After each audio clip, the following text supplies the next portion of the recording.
Pag sinabing big ticket, malalaki ito. These are the, kung baka superhighway, dito dadalo yung maliliit. So what happened to the ODA projects? It's very simple. Tingnan nyo lang. Nawala yung big ticket projects at nagsusulputan na parang kabuti yung maliliit na projects. Makita nyo yan sa budget. In other words, gichap-chap yung ODA, foreign funded projects, pumunta sa maliliit na mga proyekto. So, sino ang members ng chap-chap gang dito? What happened?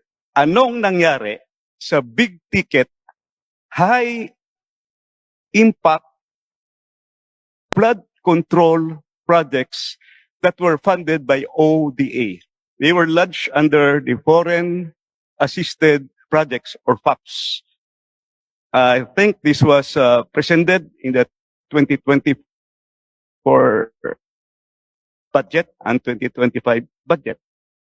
Can you give me an explanation or clarification on that? Kasi malaki to, malalaki to. I understand that the foreign creditors here are JICA, Asian Development Bank, World Bank, IBRD, Asian Infrastructure Investment Bank, Korea Economic Cooperation Development Fund, and the government of China. Pag